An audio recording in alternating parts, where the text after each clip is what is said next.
A new WWE superstar debuted before WWE SmackDown. Maybe WWE's got some other plans in the mix here.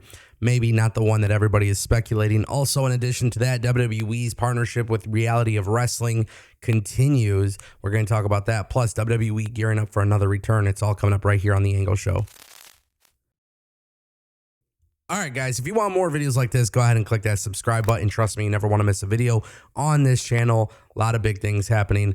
I want to kick things off with Reality of Wrestling. And the reason for this is because Reality of Wrestling and WWE is in a partnership. For those who don't know, Reality of Wrestling is owned by Booker T. They're doing a lot of cool things.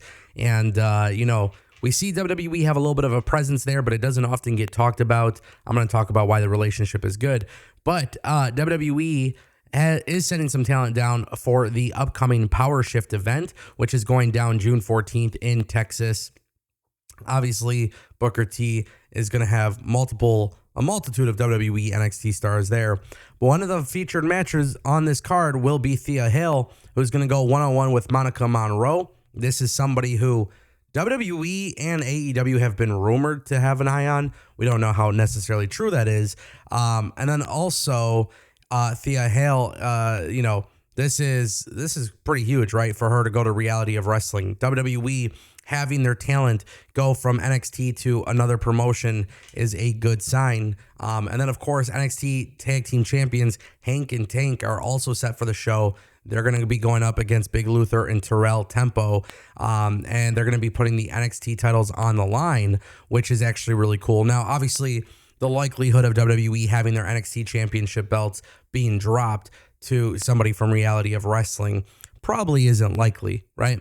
But it's always a possibility, and that's one of the things that is really cool about this. When you have these kinds of crossovers, it's always good for WWE to send talent to other places because it's a good idea to work in front of different crowds. It's a good idea to get that experience, but also it's the possibility of anything, right? In professional wrestling, we're so used to saying, no, that's not going to happen. That doesn't make sense. That's not logical. No, you never know what's going to happen in professional wrestling.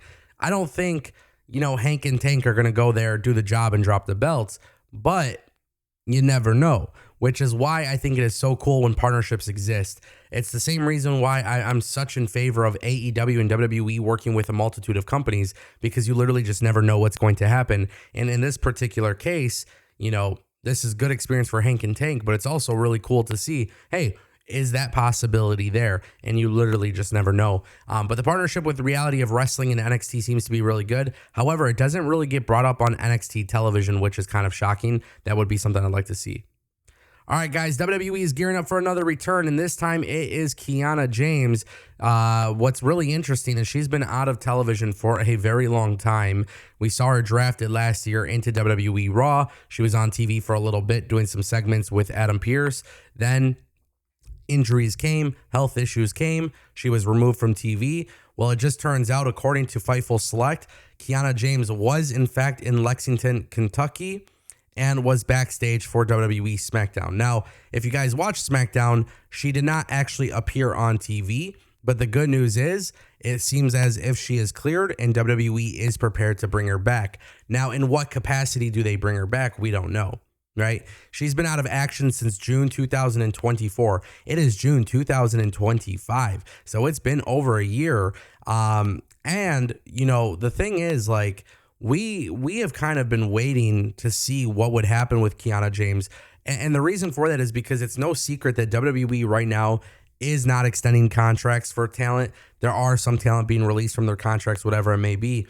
And what often happens is when somebody gets injured and they're off of TV for a while and they didn't necessarily have a plan to begin with, a lot of people immediately speculate and start fantasy booking them losing their jobs, which is something we don't do on this channel. But the reason why we got to talk about Kiana James is because Kiana James is somebody who is actually very, very much appreciated backstage. There's been a lot of reports and rumors and things that have come out in the past year that WWE is actually really high on Kiana James and they want to utilize her. So the fact that we're getting closer and closer to that is great. Now the question is, how does WWE bring her in? And timing is actually such a weird thing because WWE, You know, yes, they brought in Kiana James a year ago, but now they've brought in Stephanie Vakir and Julia to the main roster, Roxanne Perez as well. We are literally at the stages of WWE programming where, honestly, whether people like to admit this or not, there is such an influx of talent and really good quality talents that there's not enough TV time for everybody. Like, that's always been an issue, but now it's even more prominent because Raw and SmackDown are 2.5 hours, 3 hours long. But they still have a hard time getting absolutely everybody on TV, and not everybody could be a world champion. So then this kind of becomes a thing of like, okay, what do you do with Kiana James? And I know some people are probably going to disagree with me here, but what I would like to see is Kiana James kind of in a slow burner role, the same way that we saw with Bronson Reed or Karrion Kross upon returning to WWE, having talent kind of, you know, in the mix within storylines, but not necessarily chasing gold. I also like the idea of putting her in a faction. We know that there's going to be some more NXT call-ups with the draft.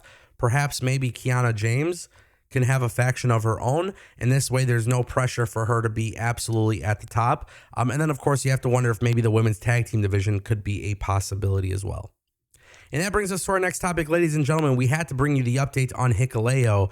I got a lot of comments from people asking me, bro, what happened to Hikuleo? You said he was going to be there at SmackDown. Which is true. He was there. And there's a couple things you guys need to know because perhaps you didn't see this. Maybe you're not on social media the way we all are. However, fans in attendance actually pulled out their phones and recorded Hikuleo was in a dark match taped for WWE main event against Kit Wilson from Pretty Deadly. So why isn't Hikuleo in the bloodline? Why did he make his first appearance in a dark match? Well, there's a variety of reasons for this, but Hikuleo debuted in a dark match, and I think this is WWE trying to get a look at him. He's been training in NXT for over a year. How is WWE going to know what he's capable of after a year of training when he hasn't been on WWE programming at all? And so this has definitely been an interesting part of the whole thing with him because WWE knew what they had in him before they signed him. Then they brought him to NXT, never appeared on NXT. Now he's working dark matches. That's a very weird way of introducing somebody to join the bloodline, which makes me think the plan isn't for him to join the bloodline. Possibly, maybe, I don't know. You never say never, but he did not appear in the bloodline. We didn't see him in the vignette thing with JC Mateo and Solo Sikoa. This is one of those situations where I think a lot of people are asking me something and we just simply don't have the answers. But all we know is he wasn't put on TV. He was put in a dark match. And then what's even crazier is he actually came out as Hikuleo. Like he didn't come out with Tala Tonga. He didn't come, like his Titantron, his music and everything was set for Hikuleo. So maybe WWE will actually let him keep his name. I don't know. But it is main event. It's a little bit different. This is an interesting way of introducing a talent. I don't know if WWE truly has plans here or what those plans may be. We'll have to be a little bit more patient with Triple H to see what he's doing, but obviously we'll keep you guys up to date. If you guys want more videos like this, go ahead and click subscribe.